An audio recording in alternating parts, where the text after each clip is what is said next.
ನಮಸ್ಕಾರ, ಇನ್ಫೋಸ್ಟ್ರೀಮ್ ಯೂಟ್ಯೂಬ್ ಚಾನಲ್ಗೆ ಎಲ್ರಿಗೂ ಕೂಡ ಸ್ವಾಗತ. ಈ ವಿಡಿಯೋದಲ್ಲಿ ನಾವು LU ಡಿಕಂಪೋಸಿಷನ್ ಪ್ರಾಬ್ಲಮ್ ಅನ್ನ ಡಿಸ್ಕಸ್ ಮಾಡ್ತಾ ಹೋಗೋಣ. ಸೊ ಸ್ಟೆಪ್ ಬೈ ಸ್ಟೆಪ್ ನಾನು ಯಾವ ರೀತಿ ಸಾಲ್ವ್ ಮಾಡ್ತೀನಿ ಅದೇ ರೀತಿ ಸಾಲ್ವ್ ಮಾಡ್ತಾ ಹೋಗಿ. ಸೊ ಇವಾಗ ನನಗೆ ಈಕ್ವೇಷನ್ಸ್ ಗಳನ್ನ ಕೊಟ್ಟಿದ್ದಾರೆ. ಸೊ ಈ ಈಕ್ವೇಷನ್ ನಾನು ಫಸ್ಟ್ ಮ್ಯಾಟ್ರಿಕ್ಸ್ ಫಾರ್ಮೆಟ್ ಗೆ ಕನ್ವರ್ಟ್ ಮಾಡ್ಕೋಬೇಕು. ಸೊ ಯಾವ ರೀತಿ ಅಂತಂದ್ರೆ AX = B ಫಾರ್ಮೆಟ್ ಗೆ ಕನ್ವರ್ಟ್ ಮಾಡ್ಕೋಬೇಕು. A ಅಂತಂದ್ರೇನು? Coefficient of the variables. ಯಾವ ವೇರಿಯೇಬಲ್ಸ್ ಇರೋದು? x1, x2 ಮತ್ತೆ x3. ಸೊ ಕೋಎಫಿಷಿಯಂಟ್ ಅಂತಂದ್ರೇನು? ಅದರ ಪಕ್ಕದಲ್ಲಿ ಇರುವಂತಹ ಎಲಿಮೆಂಟ್ ಗಳನ್ನ A ಮ್ಯಾಟ್ರಿಕ್ಸ್ ಗೆ ಹಾಕೊಂತೀವಿ. ಸೊ ನೋಡಿ, ಇಲ್ಲಿ ಇದ್ರ ಪಕ್ಕದಲ್ಲಿ ಏನಿಲ್ಲ ಅಂತಂದ್ರೆ 1. ಸೊ ಇದ್ರ ಪಕ್ಕದಲ್ಲಿ ನೋಡಿ x1 ಪಕ್ಕದಲ್ಲಿ 4 ಇದೆ. ಸೊ 4, ಇಲ್ಲಿ 3.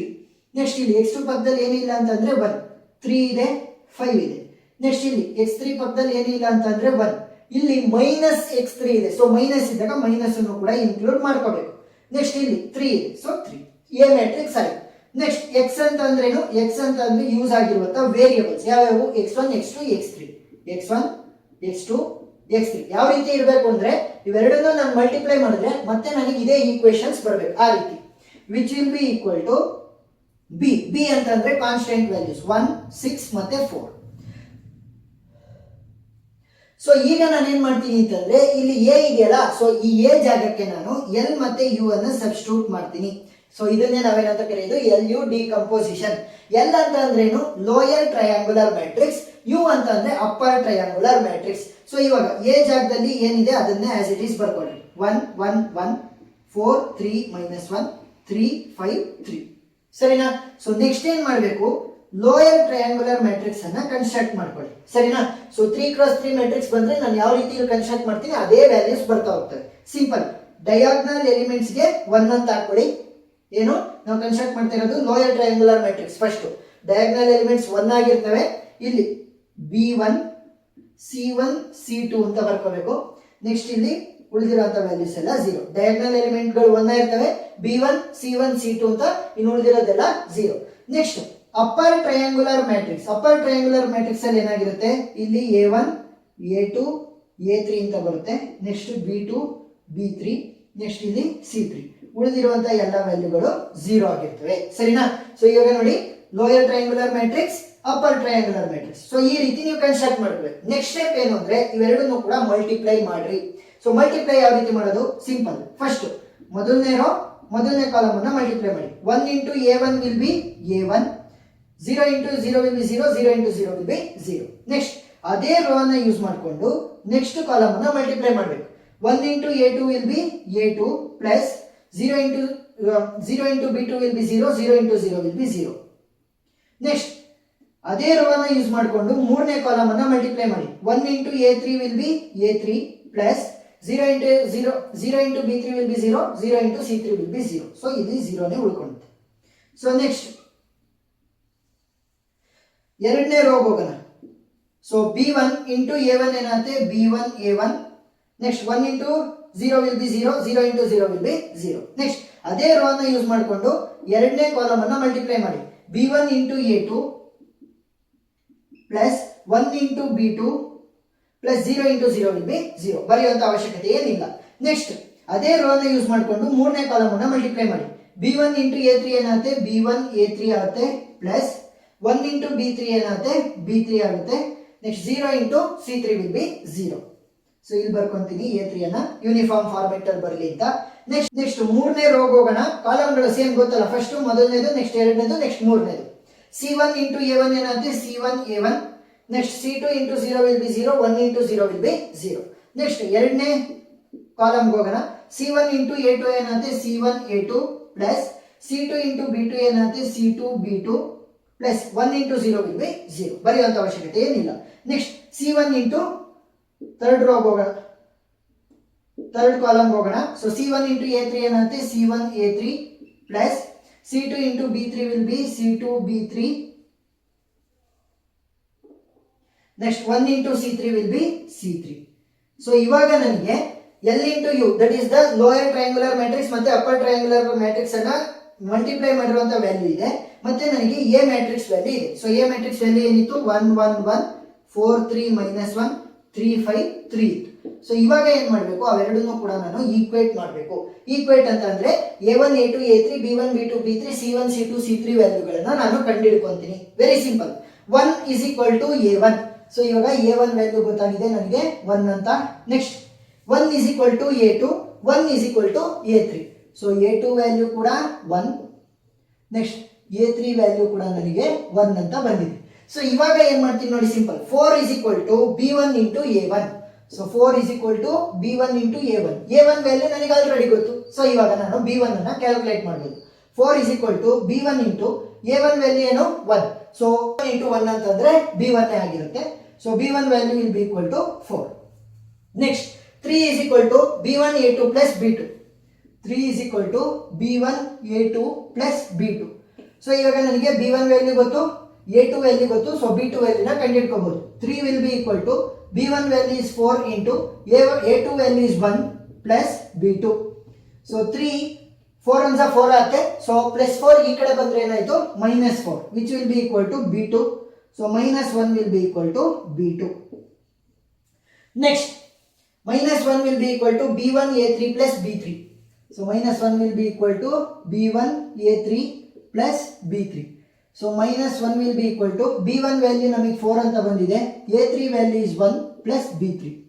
So 4 ones are 4 plus 4 ಈ ಕಡೆ ಬಂದ್ರೆ minus 4 ಆಗುತ್ತೆ. So minus 1 minus 4 will be equal to B3 ಆಯಿತು. Minus into minus plus, but greater sign is minus. 4 plus 1 will be 5 which will be equal to B3. So minus 5 is the value of B3. Next ಅವುಗಳನ್ನ use ಮಾಡಿಕೊಂಡು C1 C2 C3 ವ್ಯಾಲ್ಯೂನ ಕಂಡುಹಿಡಿಯೋಣ. 3 is equal to C1 A1. 3 is equal to C1 A1. So 3 will be equal to C1 value ಗೊತ್ತಿಲ್ಲ, A1 value is 1. So 1 into C1 will be C1 itself. So C1 value is 3. 5. Next 5 will be equal to C1 A2 plus C2 B2. So 5 will be equal to C1 A2 plus C2 B2. So 5 will be equal to C1 value ಗೊತ್ತು ನಮಗೆ ಏನು 3 into A2 value is 1 plus C2 value ಗೊತ್ತಿಲ್ಲ, B2 value ಗೊತ್ತು, that is minus 1. So ಇವಾಗ value ಏನಾಗುತ್ತೆ 5 will be equal to 3 ones are 3 plus into minus minus ಆಗುತ್ತೆ. So 1 into C2 will be C2 itself. So ನನಗೆ plus C2 value ಬೇಕು. So ಏನು ಮಾಡ್ತೀನಿ, ಅದನ್ನೇ ಈ ಕಡೆ ತರ್ತೀನಿ. ಸೊ C2 ನ ಈ ಕಡೆ ತಂದ್ರೆ ಪ್ಲಸ್ C2 ಆಗುತ್ತೆ. ಪ್ಲಸ್ 5 ಅನ್ನು ಆ ಕಡೆ ಕಳಿಸಿದ್ರೆ minus 5 ಪ್ಲಸ್ 3 ಮಾತ್ರ ಉಳ್ಕೊಂತು. ಸೊ ಇವಾಗ ವ್ಯಾಲ್ಯೂ ಏನಾಗುತ್ತೆ minus 2. So C2 value is equal to minus 2. Next last one 3 is equal to C1 A3 plus C2 B3 plus C3. So value ಏನಾಯಿತು 3 will be equal to C1 A3 plus C2 B3 plus C3. So ಇವಾಗ ನೋಡಿ ಇಲ್ಲಿ C1 value ಗೊತ್ತಾ ನಮಗೆ, yes it is equal to 3 equal to 3 into A3 value is 1 plus C2 value ಗೊತ್ತು, that is minus 2 into B3 value ಏನು ಕೊಡ್ತಿದೆ ನಮಗೆ minus 5 plus C3. ಸರಿನಾ? ಸೊ ಇವಾಗ ಕ್ಯಾಲ್ಕುಲೇಟ್ ಮಾಡಿ. 3 will be equal to 3 ones are 3 minus into minus ಏನಾಗುತ್ತೆ plus ಆಗುತ್ತೆ. So plus into plus will be plus itself. 5 2s are 10 ಆಯಿತು plus C3. 10 plus 3 ಏನಾಯಿತು 13 ಆಯಿತು. ಸೊ ಆ 13 ಅನ್ನ ಈ ಕಡೆ ಕಳಿಸಿದ್ರೆ ಏನಾಗುತ್ತೆ minus 13 ಆಗುತ್ತೆ. So 3 minus 13 will be equal to C3. So value ಏನಾಗುತ್ತೆ minus 10 will be equal to C3. So ಇವಾಗ C1 C2 C3 B1 B2 B3 A1 A2 A3 ಅಷ್ಟೊಂದು ವ್ಯಾಲ್ಯೂ ನನಗೆ ಗೊತ್ತಾಗಿದೆ. ಸೊ ಈಗ therefore A ಮ್ಯಾಟ್ರಿಕ್ಸ್ ಏನಿತ್ತು ನಮಗೆ ನೋಡಿ ಇಲ್ಲಿ A is equal to LU ಅಲ್ವಾ. ಸೊ A ಮ್ಯಾಟ್ರಿಕ್ಸ್ ಏನಿತ್ತು ಅದನ್ನೇ ಬರೀರಿ 1 1 1 4 3 minus 1 3 5 3 which will be equal to. So ಇವಾಗ ನೋಡಿ ಇಲ್ಲಿ ಏನು L ಮ್ಯಾಟ್ರಿಕ್ಸ್ ಇತ್ತು ಏನು U ಮ್ಯಾಟ್ರಿಕ್ಸ್ ಇತ್ತು ಆ ಜಾಗಗಳಲ್ಲಿ ಆ ವ್ಯಾಲ್ಯೂಗಳನ್ನು ಬರೀರಿ. So L value so L matrix ಏನಾಯಿತು ಡಯಾಗ್ನಲ್ ಎಲಿಮೆಂಟ್ಸ್ ಎಲ್ಲ 1, ಇಲ್ಲಿ ಮೇಲ್ಗಡೆ ಇರುವಂತ element 0. B1 value, so B1 value ನಮಗೆ ಏನು ಬಂದಿರೋದು B1 value is 4. Next C1 C2 value is 3, C2 value is minus 2. ಅದೇ ರೀತಿ ಅಪ್ಪರ್ ಟ್ರಯಾಂಗುಲರ್ ಮ್ಯಾಟ್ರಿಕ್ಸ್ ವ್ಯಾಲ್ಯೂಗಳನ್ನ ಏನಾಗಿರ್ತವೆ A1 A2 A3. ಸೊ ಎಲ್ಲದೂ ಕೂಡ 1 ಬಂದಿದೆ A1 A2 A3. Next B2 B2 value is minus 1, B3 value is minus 5. Next C3 value is minus 10. ನಾವು ಉಳಿದಿರೋದೆಲ್ಲ 0 ಆಗಿರ್ತವೆ. ಇಷ್ಟೇ ಸಿಂಪಲ್. ಸೊ ಇವಾಗ ಏನ್ ಮಾಡಿದ್ವಿ LU ಜಾಗಕ್ಕೆ ಅಂತಂದ್ರೆ LU ಜಾಗಕ್ಕೆ ವ್ಯಾಲ್ಯೂಗಳನ್ನ ಸಬ್ಸ್ಟಿಟ್ಯೂಟ್ ಮಾಡಿದ್ವಿ ಅಷ್ಟೇ ಸಿಂಪಲ್. ಸೊ ಇವಾಗ A is equal to LU ಅಲ್ವಾ. ಸೊ ಅದಕ್ಕೆ ಏನ್ ಮಾಡ್ತೀನಿ ಅಂತಂದ್ರೆ ಮೊದಲನೇ ಈಕ್ವೇಶನ್ ನಾವು ಬರ್ಕೊಂಡಿದ್ವಲ್ವಾ AX is equal to B ಅಂತ ಮೊದಲನೇ ಈಕ್ವೇಶನ್ ಇತ್ತಲ್ವಾ. ಸೊ ಅಲ್ಲಿ A ಜಾಗಕ್ಕೆ LU ಅನ್ನ ನಾನು ಸಬ್ಸ್ಟಿಟ್ಯೂಟ್ ಮಾಡ್ತೀನಿ. ಸೊ A ಜಾಗಕ್ಕೆ LU ನ ಹಾಕಿದ್ರೆ ಏನಾಗುತ್ತೆ LU into X will be equal to B ಆಯ್ತು. ಸೊ ಈಗ ಏನ್ ಮಾಡ್ತೀನಿ U into X so you into x ಅನ್ನ ನಾನೇನಂತ ತಗೊಂತೀನಿ ವೈ ಅಂತ ತಗೊಂತೀನಿ, ಸರಿನಾ. So L into y will be equal to b ಆಯ್ತು, ಸರಿನಾ. ಸೊ ಇವಾಗ ವೈ ವ್ಯಾಲ್ಯೂಗಳು ನನಗೆ ಗೊತ್ತಿಲ್ಲ, ವೈ ಅಂತ ಅಂದ್ರೆ ಏನು, ವೇರಿಯಬಲ್ ವ್ಯಾಲ್ಯೂಗಳು. So let y is equal to y1 y2 y3 ಅಂತ ತಗೊಳ್ಳೋಣ, ಸರಿನಾ. ಸೊ ಇಲ್ಲಿ ನೋಡಿ ಎಕ್ಸ್ ಇದ್ದಂತ ಜಾಗದಲ್ಲಿ ವೇರಿಯೇಬಲ್ಸ್ ಗಳಿದ್ದಲ್ವಾ x1 x2 x3 ಅಂತ. ಸೊ ಇಲ್ಲಿ y ಅಂತ ತಗೊಂಡಿರೋದ್ರಿಂದ y1 y2 y3 ಅಂತ ತಗೊಂಡಿದ್ದೀನಿ ವೇರಿಯೇಬಲ್ ವ್ಯಾಲ್ಯೂಗಳನ್ನ. ಸೊ ಈಗ ಎಲ್ ವ್ಯಾಲ್ಯೂ ಏನಿದೆ, L into you. So L value ಇಲ್ಲಿ ಆಲ್ರೆಡಿ ಇದೆ ನನಗೆ. ಸೊ ಎಲ್ ವ್ಯಾಲ್ಯೂ ಸಬ್ಸ್ಟಿಟ್ಯೂಟ್ ಮಾಡ್ರಿ. 1 0 0 4 1 0 ನೆಕ್ಸ್ಟ್ 3 -2 ಮತ್ತೆ 1.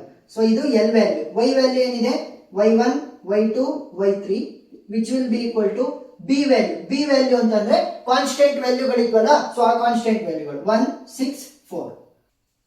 ಸೊ ಈಗ ಈ ಎರಡು ಮ್ಯಾಟ್ರಿಕ್ಸ್ ಅನ್ನ ನಾವು ಮಲ್ಟಿಪ್ಲೈ ಮಾಡಬೇಕು, ಸರಿನಾ. ಸೊ ಮಲ್ಟಿಪ್ಲೈ ಮಾಡ್ರಿ ಯಾವ ರೀತಿ, 1 ಇಂಟು y1 ಏನಾಗುತ್ತೆ y1 ಆಯ್ತು, 0 into y2 will be 0, 0 into y3 will be 0. Next 4 into y1 will be 4y1 plus 1 into y2 will be y2 itself plus 0 into y3 ಅಂತಂದ್ರೆ 0 ಆಗುತ್ತೆ. Next 3 into y1 will be 3y1 plus -2 into y2 ಏನಾಗುತ್ತೆ -2y2 plus 1 into y3 will be equal to y3 whose values will be equal to 1 6 4, ಸರಿನಾ. So ಇಲ್ಲಿ ಏನ್ ಮಾಡಿದ್ವಿ ಅಂತಂದ್ರೆ A ಜಾಗಕ್ಕೆ L U ಅನ್ನ ನಾವು ರೀಪ್ಲೇಸ್ ಮಾಡಿದ್ವಿ. ಸೊ ಆ ಎಲ್ ಯು ಅನ್ನ ರೀಪ್ಲೇಸ್ ಮಾಡಿದಾಗ ಯು ಮತ್ತೆ ಎಕ್ಸ್, ಸೊ ಯು ಮತ್ತೆ ಎಕ್ಸ್ ಅಂತಂದ್ರೆ ಅಪ್ಪರ್ ಟ್ರಯಾಂಗುಲರ್ ಮ್ಯಾಟ್ರಿಕ್ಸ್ ಮತ್ತೆ ವೇರಿಯೇಬಲ್ಸ್ ಗಳನ್ನ ಯೂಸ್ ಮಾಡಿಕೊಂಡು ನಾವು ವೈ ಅಂತ ತಗೊಂಡ್ವಿ ಅಷ್ಟೇ. ಅವೆರಡನ್ನ ಮರ್ಜ್ ಮಾಡಿ ವೈ ಅಂತ ತಗೊಂಡಿದ್ವಿ. ಸೊ ವೈ ಏನಾಗಿತ್ತು, ಅದು ಎಕ್ಸ್ ಪ್ಲೇಸ್ ಅಲ್ಲಿ ಬಂದಂಗ ಆಯ್ತಲ್ವಾ. ನೋಡಿ ಇಲ್ಲಿ ಇವೆರಡನ್ನು ಕಂಪೇರ್ ಮಾಡಿದ್ರೆ ಸೊ ಏನು ವೇರಿಯೇಬಲ್ ಪ್ಲೇಸ್ ಅಲ್ಲಿ ಬಂದಂಗ ಆಯ್ತು. ಸೊ y1 y2 y3 ಅಂತ ತಗೊಂಡು ಎಲ್ ವ್ಯಾಲ್ಯೂ ಆಲ್ರೆಡಿ ನಮಗೆ ಗೊತ್ತಿದೆ, ವೈ ವ್ಯಾಲ್ಯೂ ಇಲ್ಲಿ ತಗೊಂಡಿದೀವಿ, ಬಿ ವ್ಯಾಲ್ಯೂ ನಮಗೆ ಕಾನ್ಸ್ಟೆಂಟ್ ವ್ಯಾಲ್ಯೂ ಆಲ್ರೆಡಿ ಗೊತ್ತಿತ್ತು. ಸೊ ಅವುಗಳನ್ನ ಸಬ್ಸ್ಟಿಟ್ಯೂಟ್ ಮಾಡಿ ಇವೆರಡು ಮಲ್ಟಿಪ್ಲೈ ಮಾಡಿದ್ರೆ ನಮಗೆ ವ್ಯಾಲ್ಯೂ ಸಿಗುತ್ತೆ. ಸೊ ಇವಾಗ ಏನಂತ ಬರೀಬಹುದು, y1 value is equal to 1 direct ಆಗಿ. ನೆಕ್ಸ್ಟ್ y1 ವ್ಯಾಲ್ಯೂ ಗೊತ್ತಿದೆ, so 4y1 plus y2 will be equal to 6 ಆಗುತ್ತೆ. ಸೊ y1 ವ್ಯಾಲ್ಯೂ ನನಗೆ ಆಲ್ರೆಡಿ ಗೊತ್ತಿದೆ ಅಲ್ವಾ. ಸೊ 1 ಅನ್ನು ಸಬ್ಸ್ಟಿಟ್ಯೂಟ್ ಮಾಡಿ, 4 1 4. ಸೊ ಈಗ y2 ವ್ಯಾಲ್ಯೂ ಏನಾಗುತ್ತೆ 6 - 4 ಪ್ಲಸ್ 4 ಈ ಕಡೆ ಇದ್ದಿದ್ದು ಆ ಕಡೆ ಹೋದ್ರೆ -4 ಆಗುತ್ತೆ. So y2 value will be equal to 2. Next y3 value ಏನಾಗುತ್ತೆ, ಸಿಂಪಲ್ ನೋಡಿ 3 ಇಂಟು y1 ವ್ಯಾಲ್ಯೂ ನನಗೆ ಗೊತ್ತಿದೆ that is 1 minus 2 into y2 value ನನಗೆ ಗೊತ್ತಿದೆ that is plus 2 plus y3 value ಗೊತ್ತಿಲ್ಲ which will be equal to 4. 3 1 3 minus 2 2 4 plus y3 will be equal to 4, ಸರಿನಾ. So ಇವಾಗ 3 - 4 ಅಂತಂದ್ರೆ ಎಷ್ಟಾಯ್ತು, -1. -1 ಆ ಕಡೆ ಹೋದ್ರೆ +1 ಆಗುತ್ತೆ. So y3 will be equal to 4 + 1 that is equal to 5. So y1 value is equal to 1, y2 value is equal to 2, y3 value is equal to 5. So ಈಗ last step. So last step ಅಲ್ಲಿ ನನಗೆ ಬೇಕಾಗಿರೋದೇನು, ಆ variable ಗಳ value ಬೇಕು, x1 x2 x3. ನನಗೆ ಇಲ್ಲಿ ಸಿಕ್ಕಿರೋದು y1 y2 y3 ಸಿಕ್ಕಿದೆ. ಸೊ ಅದಕ್ಕೋಸ್ಕರ ಏನ್ ಮಾಡ್ತೀನಿ ಅಂದ್ರೆ ನೋಡಿ ಇಲ್ಲಿ ಯು ಎಕ್ಸ್ ಜಾಗದಲ್ಲಿ ಅಲ್ವಾ ನಾನು y ಅಂತ ಸಬ್ಸ್ಟಿಟ್ಯೂಟ್ ಮಾಡಿದ್ದು. ಸೊ ಅದನ್ನ ನಾನು ಈಕ್ವೇಶನ್ ನಂಬರ್ 3 ಅಂತ ತಗೊಂತೀನಿ. ಫಾರ್ ಎಕ್ಸಾಂಪಲ್ ಇದನ್ನ ಈಕ್ವೇಶನ್ ನಂಬರ್ 2 ಅಂತ ತಗೊಂಡ್ರೆ ಈಕ್ವೇಶನ್ ನಂಬರ್ 3 ಆಗಿ ux is equal to y ಅಂತ ತಗೊಂತೀನಿ. ಯಾಕೆ, ux ಇದ್ದಂತ ಜಾಗದಲ್ಲೇ ನಾನು y ಅನ್ನ ಸಬ್ಸ್ಟಿಟ್ಯೂಟ್ ಮಾಡಿರೋದು. ಸೊ ಇದನ್ನ ಈಕ್ವೇಶನ್ ನಂಬರ್ 3 ಅಂತ ತಗೊಳ್ಳೋಣ. ಸೊ ಇವಾಗ ಅಪ್ಪರ್ ಟ್ರಯಾಂಗುಲರ್ ಮ್ಯಾಟ್ರಿಕ್ಸ್ ವ್ಯಾಲ್ಯೂ ನನಗೆ ಗೊತ್ತಿದೆ, ಎಕ್ಸ್ ವ್ಯಾಲ್ಯೂಗಳೇನು x1 x2 x3 ನನಗೆ ಗೊತ್ತಿದೆ, y ವ್ಯಾಲ್ಯೂಗಳೇನು y1 y2 y3. y1 value is 1, y2 value is 2, y3 value is 5. So ಅಷ್ಟನ್ನು ಸಬ್ಸ್ಟಿಟ್ಯೂಟ್ ಮಾಡಿ. ಸೊ ಸಬ್ಸ್ಟಿಟ್ಯೂಟ್ ಇನ್ ಈಕ್ವೇಶನ್ ನಂಬರ್ 3. ಸೊ ಇವಾಗ ಅಪ್ಪರ್ ಟ್ರಯಾಂಗುಲರ್ ಮ್ಯಾಟ್ರಿಕ್ಸ್ ಏನ್ ಬಂದಿತ್ತು ನನಗೆ 1 1 1 -1 -5 -10 ಇಂಟು x. ಸೊ x ಅಂತ ಅಂದ್ರೆ ವೇರಿಯೇಬಲ್ಗಳು x1 x2 ಮತ್ತೆ x3 value which will be equal to y. y ಅಂತಂದ್ರೇನು y1 y2 y3. y1 value is 1, y2 value is 2, y3 value is 5. So ಇವಾಗ multiply ಮಾಡಿ ಎರಡನ್ನೂ ಕೂಡ. 1 ಇಂಟು x1 ಏನಾಗುತ್ತೆ x1 plus 1 into x2 will be x2 plus 1 into x3 will be x3 whose value will be equal to 1. Next 0 into x1 will be 0, -1 into x2 ಏನಾಗುತ್ತೆ -x2 plus -5 into x3 ಏನಾಗುತ್ತೆ -5x3 whose value will be equal to 2. 0 into x1 will be 0, 0 into x2 will be 0, -10 into x3 ಏನಾಗುತ್ತೆ -10x3 whose value is equal to 5. So ಇವಾಗ ನನಗೆ ಈಸಿಯಾಗಿ ಯಾರ value ಸಿಗುತ್ತೆ, x3 value ಸಿಗುತ್ತೆ. ನೋಡಿ ಇಲ್ಲಿ x3 will be equal to 5. So ಈ -10 ಅನ್ನು ಆ ಕಡೆ ಕಳಿಸಿದ್ರೆ ಏನಾಗುತ್ತೆ, ಡಿನಾಮಿನೇಟರ್ ಬರುತ್ತೆ, ಯಾಕಂದ್ರೆ ಇಲ್ಲಿ ಮಲ್ಟಿಪ್ಲಿಕೇಶನ್ ಇರೋದು. ಸೊ -10 ಬಂತು. ಸೊ ವ್ಯಾಲ್ಯೂ ಏನಾಗುತ್ತೆ, -5 1 5 2 -1/2. ಸೊ ಇವಾಗ x3 ವ್ಯಾಲ್ಯೂ ಗೊತ್ತಾಗಿದೆ, ದಟ್ ಈಸ್ -1/2 ಅಂತ. ಸೊ ಇವಾಗ ಅದನ್ನ ಇಟ್ಕೊಂಡು ನಾನು x2 ವ್ಯಾಲ್ಯೂನ ಕಂಡುಹಿಡಿತೀನಿ. -x2 -5 into x3 value ಏನು, -1/2 will be equal to 2. So ಇವಾಗ -x2 minus into minus plus ಆಯಿತು, 5 1 5 whole divided by 2 will be equal to 2. ನನಗೆ ಕೇವಲ x2 ವ್ಯಾಲ್ಯೂ ಬೇಕು. ಸೊ ಏನು ಮಾಡ್ತೀನಿ, x2ನೇ ಆ ಕಡೆ ಕಳಿಸ್ತೀನಿ, +2 ಅನ್ನು ಈ ಕಡೆ ಕಳಿಸ್ತೀನಿ. ಸೊ 5/2 +2 ಈ ಕಡೆ ಬಂದಾಗ -2 ಆಗುತ್ತೆ, which will be equal to -x2 ಆ ಕಡೆ ಹೋದಾಗ +x2 ಆಗುತ್ತೆ. ಸೊ ಈಗ ಡಿನಾಮಿನೇಟರ್ ಅನ್ನ ಕಾಮನ್ ಮಾಡ್ಕೊಳ್ಳಿ, 2 2 4 ಆಗುತ್ತೆ, 5 ಅದೇ ರೀತಿ ಉಳ್ಕೊಳುತ್ತೆ, minus common denominator will be 2. ಸರಿನಾ? ಸೊ 2 ಇಲ್ಲಿ ಮಲ್ಟಿಪ್ಲೈ ಆಗುತ್ತೆ ಅಷ್ಟೇ, simple. Which will be equal to x2. 5 - 4 ಅಂತಂದ್ರೆ 1. So 1/2 is the value of x2. So ಎರಡನ್ನೂ ಯೂಸ್ ಮಾಡಿಕೊಂಡು x1 ವ್ಯಾಲ್ಯೂನ ಕಂಡುಹಿಡಿಬಹುದು. x1 plus x2 value ಏನಿದೆ 1/2 ಪ್ಲಸ್ x3 ವ್ಯಾಲ್ಯೂ ಏನು -1/2. So -1/2 will be equal to +1. So ಇವಾಗ ಏನಾಗುತ್ತೆ, +1 -1 ಎರಡು ಕೂಡ ಕ್ಯಾನ್ಸಲ್ ಆಗೋಗ್ತವೆ. So x1 will be equal to 1. So x1 value ಗೊತ್ತಾಯ್ತು, x2 ವ್ಯಾಲ್ಯೂ ಗೊತ್ತಾಯ್ತು, x3 ವ್ಯಾಲ್ಯೂ ಗೊತ್ತಾಯ್ತು. ಸೊ ಈ ರೀತಿ ನಾವು ಸಾಲ್ವ್ ಮಾಡಬೇಕಾಗುತ್ತೆ. First a is equal to LU ಅಂತ ತಗೋಬೇಕು. Next a is equal to LU ಅಂತ ತಗೊಂಡಿರೋದ್ರಿಂದ ಮೊದಲನೇ ಈಕ್ವೇಶನ್ ನಲ್ಲಿ a ಜಾಗಕ್ಕೆ LU ಅನ್ನ ಸಬ್ಸ್ಟಿಟ್ಯೂಟ್ ಮಾಡ್ತೀನಿ. ನೆಕ್ಸ್ಟ್ u ಮತ್ತೆ x ಅನ್ನ ಸಪರೇಟ್ ಆಗಿ ತಗೊಂಡು ಆ ಜಾಗಕ್ಕೆ y ಅಂತ ತಗೊಂತೀನಿ, ಅದನ್ನ ಈಕ್ವೇಶನ್ 3 ಅಂತ ತಗೊಂಡು y ವ್ಯಾಲ್ಯೂಗಳನ್ನ ಫಸ್ಟ್ ಕಂಡುಹಿಡ್ಕೊಂತೀನಿ. y ವ್ಯಾಲ್ಯೂಗಳನ್ನ ಕಂಡುಹಿಡ್ಕೊಂಡಾದ್ಮೇಲೆ ಮೂರನೇ ಈಕ್ವೇಶನ್ ಹಾಕಿದ್ರೆ ನನಗೆ x ನ ಅಂತಂದ್ರೆ x ವೇರಿಯೇಬಲ್ಗಳ ವ್ಯಾಲ್ಯೂಗಳು ಸಿಗ್ತಾ ಹೋಗ್ತವೆ. ಸೊ ಕಾನ್ಸೆಪ್ಟ್ ಅರ್ಥ ಆಗಿದೆ ಅಂತ ಅನ್ಕೊಂಡಿದ್ದೀನಿ. ಏನಾದರೂ ಡೌಟ್ ಇದ್ರೆ ಕಮೆಂಟ್ ಸೆಕ್ಷನ್ ಅಲ್ಲಿ ತಿಳಿಸಿ, ನಾನು ಕ್ಲಾರಿಫೈ ಮಾಡ್ತೀನಿ.